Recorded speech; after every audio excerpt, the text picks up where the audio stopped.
Hi, everyone. Judge Andrew Napolitano here for Judging Freedom. Today is Wednesday, February 22nd.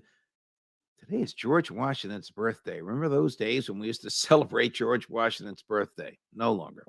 Anyway, today is Wednesday, February 22nd, 2023. It's about 4:25 in the afternoon here on the East Coast of the United States. Do you remember this guy, George Allen Kelly, a 73-year-old rancher from Santa Cruz County, Arizona? Mr. Kelly was having lunch with his wife in his house on his 170-year-old ranch, which abuts the Arizona-Mexico border, when he heard gunshots outside the house.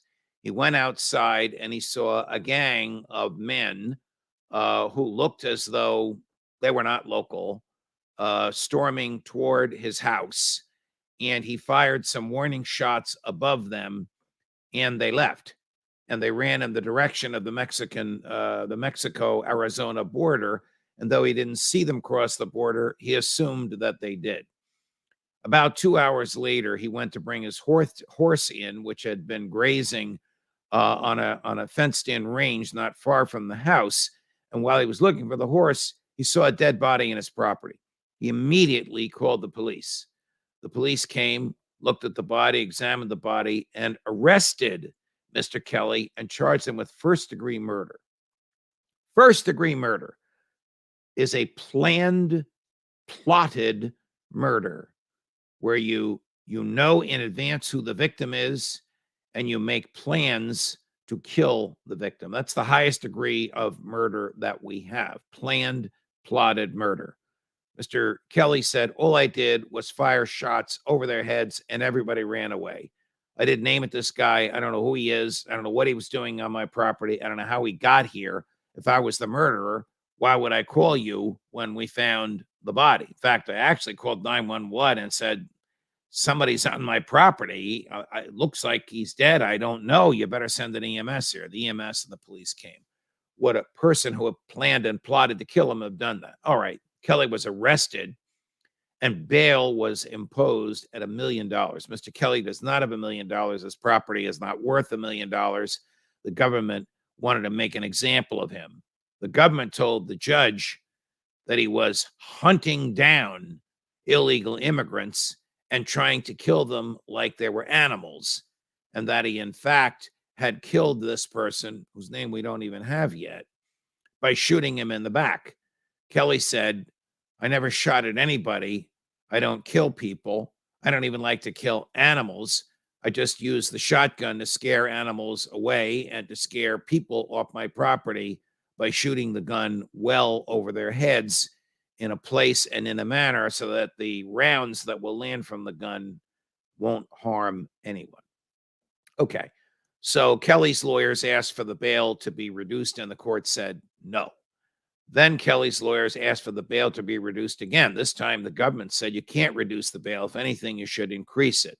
He's dangerous. He's a murderer. He hunts people down. He tries to kill them. The court reduced the bail.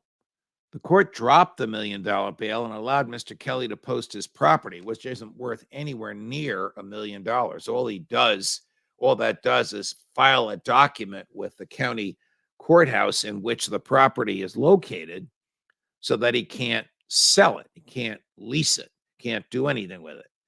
But he's free to live on his property. Now, when the court does this, what is the court doing? The court is basically saying, I don't believe the government's argument. The government hasn't given me enough evidence to substantiate his argument that he's a killer, that he's a murderer, that he hunts people down, that he tries to kill immigrants, legal or illegal. That's the type of judgment call that judges have to make. In my career, I probably fixed bail for thousands of people. We would have bail days where I would sit on the bench for 4 hours in before lunch and 4 hours after lunch, and the police would bring in hundreds and hundreds of people to fix bail. The government doesn't know these people. It barely knows the cases. I would say to the government, tell me what evidence you have against this person and what bail the government wants. Sometimes the bail is agreed to by defense counsel and government prosecutors. and then you just fix the amount that they agreed to. Often it's not, and you have to decide what to do. You only have about 2 minutes per case. In this case, the judge has had several hours because this is the third time Mr. Kelly was in this judge's courtroom. When defense counsel and the prosecutor actually argue the case, defense counsel is telling the court what his investigators have found out for him about the case and what his client has told him. The prosecutor is telling the court what the government thinks it can prove. The court makes a very quick, snap my fingers a little better, makes a very quick determination about who to believe. You know, you let a dangerous guy go free and somebody else gets killed, hell comes down on you as the trial judge. You try to do the right thing. The Sixth Amendment says unreasonable bail shall not be required. You make a legitimate, prudent inquiry. What are his connections to the community? Does he have any prior offenses? Is he likely to do this again? How strong is the case against him? Is the government exaggerating, as they often do in these cases? Why does the government exaggerate?